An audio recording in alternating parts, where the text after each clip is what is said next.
اللہ الرحمن الرحیم الحمد للہ رب العالمین والصلاة والسلام علی خاتم النبیین وعلی آلہ واصحابہ اجمعین۔ انتہائی غلط اور جھوٹ پر مبنی یہ پراپوگنڈا ہے کہ پاکستان کو برادر اسلامی ملک اور ہماری عقیدتوں کے مرکز ارض حرمین شریفین سعودی عرب نے اقوام متحدہ کی انسانی حقوق کی کمیٹی یا کمیشن میں ووٹ نہیں دیا۔ پاکستان نے قرارداد ہی پیش نہیں کی، اور جب قرارداد ہی پیش نہیں ہوئی تو ووٹ دینے نہ دینے کا کیا مقصد ہے؟ دراصل ایک مہم کے تحت پاکستان، اسلام، امت مسلمہ کی وحدت کے دشمن یہ پراپوگنڈے کر رہے ہیں، جن کا مقصد پاکستان اور برادر اسلامی ممالک کے درمیان غلط فہمیاں پیدا کرنا ہے۔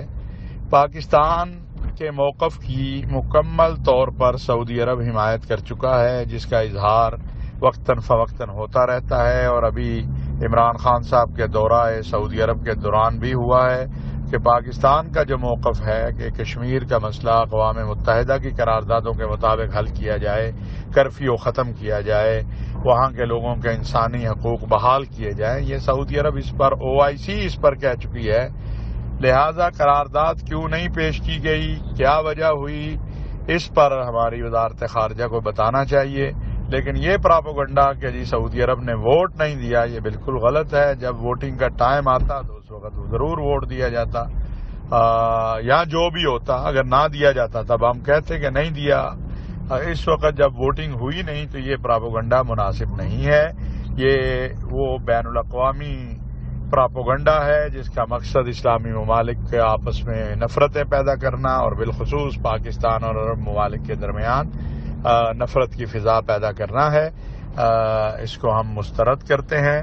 ہمیں امید ہے کہ انشاءاللہ ہر مرحلے میں، ہر موقع پہ مملکت سعودی عرب اور انشاءاللہ دیگر اسلامی ممالک ہمارے ساتھ ہوں گے۔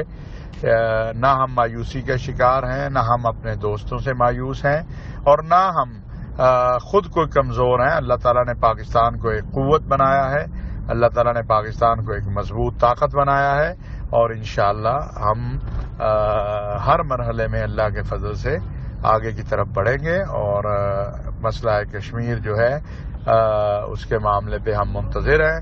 کل اقوام متحدہ میں عمران خان صاحب کیا تقریر کرتے ہیں، اور پھر اس کے بعد جو لائے عمل ہوگا انشاءاللہ پاکستان کے علماء، مشائخ، مدارس، ائمہ سب اس کے ساتھ